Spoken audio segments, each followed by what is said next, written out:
Hello friends, आपका स्वागत है आपके अपने चैनल कानून का ज्ञान विद एसके में। दोस्तों, सबसे पहले तो आपको और आपके परिवार को 72वें गणतंत्र दिवस की हार्दिक शुभकामनाएं।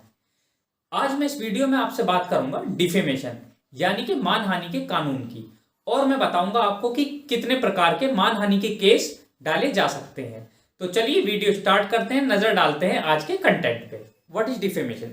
Defamation is actually the injury to the reputation of a person, यानी कि हिंदी में कहें तो दोस्तों, जब कोई व्यक्ति किसी दूसरे व्यक्ति पर संकेतों द्वारा लिखकर, बोलकर या कहीं पब्लिकेशन कर कर कुछ गलत उसके खिलाफ उसके ऊपर लाछन लगाता है, यानी कि जो उसकी इज्जत है उसे हार्म पहुंचाता है, उसकी इज्जत को हानि पहुंचाता है, तब वह मानहानि कहलाती है। ये तो होती है मानहानि की फुल फॉर्म।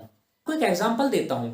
सपोज करिए XYZ एक आदमी है, वो किसी कंपनी में जॉब करता है और गलती से किसी न्यूज़पेपर द्वारा उसकी फोटो पब्लिकेशन की जाती है कि इस आदमी ने ये क्राइम किया कल, और उसका नाम उसमें आ जाता है।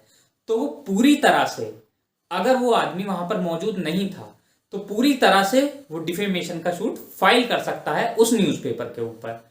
तो ये तो रहा राइट एक नॉर्मल पर्सन का। लेकिन दोस्तों, अगर किसी चोर को पुलिस पकड़ लेती है चोरी करते हुए, उसका नाम सेम न्यूज़पेपर में आता है और उसकी फोटो आती है, तब वो राइट नहीं है उस चोर के पास में कि वो डिफेमेशन का केस फाइल करे, क्योंकि वो एक अपराधी है, उसने अपराध किया है।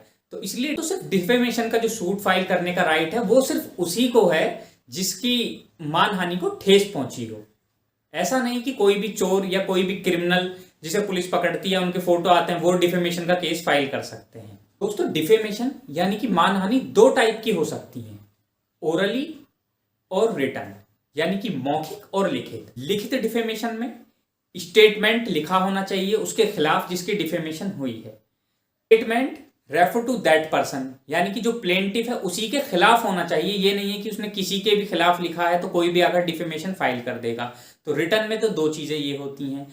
ओरल में गवाह होने चाहिए, तब जाकर आप ओरल डिफेमेशन प्रूव कर सकते हैं कोर्ट में। तो ये तो रहे दो तरीके के डिफेमेशन। अब बात करते हैं भारत के किस कानून में डिफेमेशन को डिफाइन किया गया है। फ्रेंड्स, दो टाइप के सूट फाइल होते हैं डिफेमेशन में, एक तो सिविल सूट और एक क्रिमिनल सूट। सिविल सूट जब फाइल होता है तो वो लॉ ऑफ टॉर्ट में डिफाइन है सिविल सूट की लायबिलिटी। सिविल सूट में आप तब जा सकते हैं जब किसी को कंपेंसेशन चाहिए। अगर मान लीजिए किसी को डिफेमेशन हुआ है और वो चाहता है कि मैं उससे कंपेंसेशन लेना चाहता हूं, जो मेरी हानि हुई है मैं उससे पैसा लेना चाहता हूं, तब जाकर वो सिविल सूट फाइल कर सकता है कोर्ट में। और एक होता है क्रिमिनल।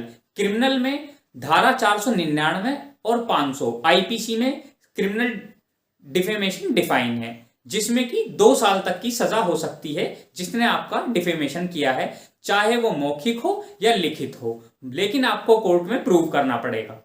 तो ये तो रही डिफेमेशन की ऊपर कानून। अब आपको मैं एक चीज और बता दूं इस वीडियो में चलते चलते, कि अगर जैसे दिल्ली का एग्जांपल ले लेते हैं, अगर किसी का डिफेमेशन होता है और वो सिविल सूट फाइल करना चाहता है, तो जो सबॉर्डिनेट कोर्ट में जो लिमिट है वो 2 करोड़ तक की उसकी कंपेंसेशन की, अगर वो चाहता है कि उसका कंपेंसेशन 2 करोड़ के अंदर का है तो वो डिस्ट्रिक्ट कोर्ट में फाइल हो सकता है उसका सूट।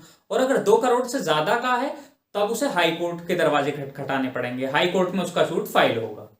क्रिमिनल डिफेमेशन में अगर कोई क्रिमिनल केस फाइल करना चाहता है, यानी कि सबॉर्डिनेट कोर्ट्स में, डिस्ट्रिक्ट कोर्ट्स में केस फाइल किया जा सकता है।